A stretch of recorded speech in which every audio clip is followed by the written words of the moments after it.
Europe 1, bonjour. Raphaël Duchemin. 200 000 Français ont accepté de répondre à un questionnaire sur leur consommation d'alcool. Le résultat de cette étude de taille est publié aujourd'hui. Europe 1 vous en révèle le contenu en avant-première ce matin. Bonjour, docteur Nicolas Pris. Bonjour. Merci d'être avec nous vraiment ce matin sur Europe 1. Vous êtes le président de la MILDECA. Vous serez ce matin à la Cité des Sciences pour la 3e journée nationale de prévention des conduites addictives en milieu professionnel, où il y a un colloque qui va se tenir, où l'alcool est évidemment au centre des préoccupations cette année. Il y a environ, je crois, 5 millions de Français, en tout cas comptabilisés comme tels, qui ont une consommation à risque et parmi eux, 2 millions sont ce qu'on appelle dépendants. Est-ce qu'on a pris aujourd'hui, selon vous, en compte l'ampleur du problème ? Peut-être pas encore, et c'est justement pour ça qu'on organise le colloque dont vous parlez, aujourd'hui à la Cité des Sciences et de l'Industrie.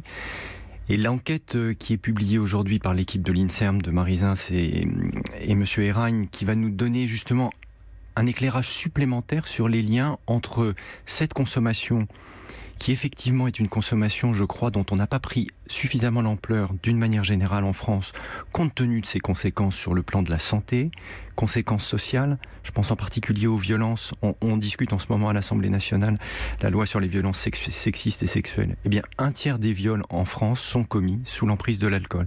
Alors, toutes ces conséquences et toute l'importance du phénomène de l'alcoolisation en France, effectivement, il est plutôt encore un petit peu mal apprécié. On n'en a pas pris la bonne dimension.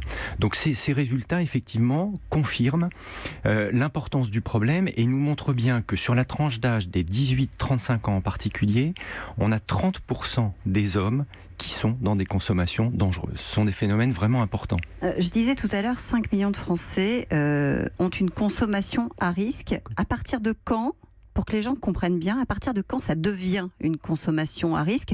Est-ce qu'on compte en verres ? Est-ce qu'on compte en jours, en fréquences ? Alors, effectivement, c'est important de revenir sur ce qu'ont publié l'année dernière l'Institut national du cancer et Santé publique France, qui ont réactualisé ce qu'on appelle les repères de consommation.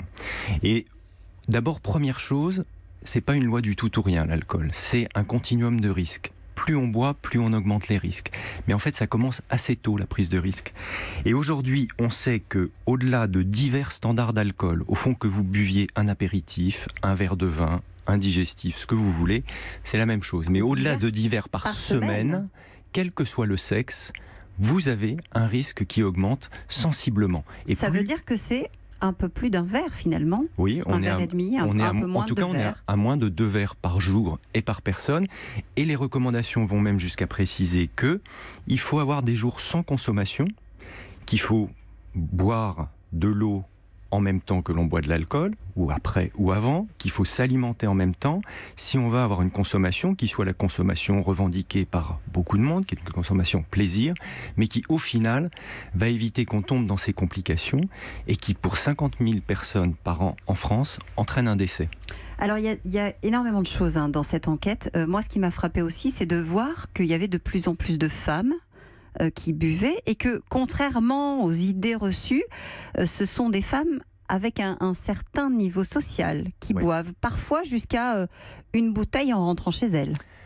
Oui, il y a une différence vraiment marquée entre la consommation des hommes et des femmes. Pour la consommation des hommes, on est plutôt sur le gradient social, j'allais dire traditionnel, où ce sont plutôt les gens dans des catégories sociales défavorisées ou avec une éducation de moins haut niveau qui consomment l'alcool quotidiennement et dans des usages à risque.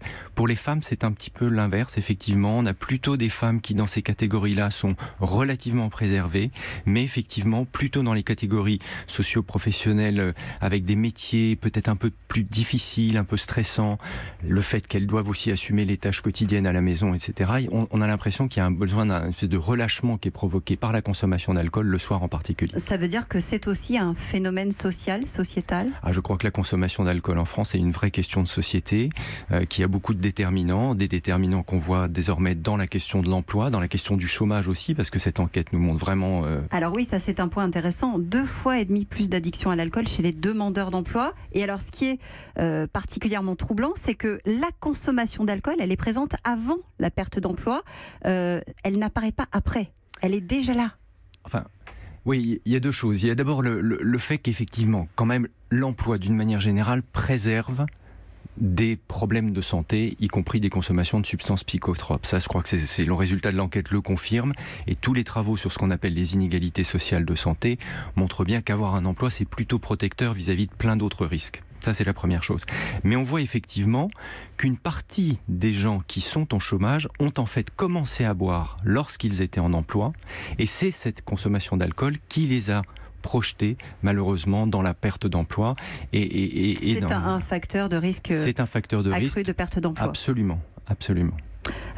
On en est où aujourd'hui des campagnes, dites-moi? Parce que par le passé, on a vu des campagnes choc comme un verre ça va, 3 verres bonjour les dégâts, mais c'était en lien direct avec l'accidentologie, pas directement sur l'alcool.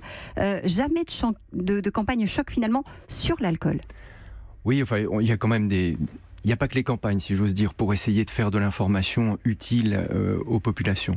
Les repères de consommation dont je vous parlais tout à l'heure sont des repères finalement un petit peu complexes qui doivent être intégrés par la population autrement que simplement par des grandes campagnes d'affichage. Cela étant, Santé publique France prépare sur le domaine de l'alcool un certain nombre de campagnes ou de supports d'information. En particulier, je crois qu'il faut aussi insister là-dessus sur la question de la consommation d'alcool durant la grossesse. C'est un gros problème en France. On a ce qu'on appelle le syndrome d'alcoolisation fœtale qui est la première cause de handicap mental non génétique en France. Donc Santé publique France va aller sur ce terrain-là. Il faut aller par le biais de l'ensemble des médias, que ce soit des grandes campagnes d'information, effectivement, expliquer que ce n'est pas une substance anodine, l'alcool, que le corps n'est pas fait pour absorber les quantités que les Français absorbent aujourd'hui, qu'il y a des conséquences sur la santé, qu'il y a des conséquences sur le mieux vivre ensemble, j'en parlais des violences, et que du coup, des solutions sont possibles, et aujourd'hui, on discutera des solutions au sein de l'entreprise. Alors, le président de la Société française d'alcoolologie demandait l'année dernière déjà un plan national. Les Américains ont par exemple un budget alcool, 460 millions de dollars, ça fait 410 millions d'euros. Vous avez travaillé au ministère de la Santé, ça existe sur le tabac, ça n'existe pas vraiment sur l'alcool, pour quelle raison? On est encore sur effectivement une difficulté qui est peut-être de rassembler et d'avoir une aussi grande puissance, une force de frappe en termes de politique publique qui soit au niveau de ce que l'on observe pour le tabac. Ce qui est intéressant de noter, c'est d'ailleurs les résultats qu'on a grâce à cette force de frappe sur les consommations de tabac. Et je crois que vous mentionniez tout à l'heure la baisse des ventes de tabac que regrettent probablement les buralistes, mais qui pour moi sont de bonnes nouvelles. On a aujourd'hui une politique alcool qui est un peu plus disparate. Mais il faut voir dans quel pays on vit. On a un secteur économique florissant dans le domaine. On a donc des intérêts contre lesquels il n'est pas toujours très facile de se battre. C'est pas qu'une question d'argent, j'allais dire, dans l'escarcelle des pouvoirs publics pour mener une politique alcool. C'est aussi un travail de conviction. Il faut changer la donne et changer la représentation de l'ensemble de la société sur cette question de la consommation d'alcool. Et on va revenir sur cette question largement tout à l'heure. Ce sera l'enquête du 8h ce matin. Merci docteur d'avoir été avec nous en direct sur Europe 1. Europe 1.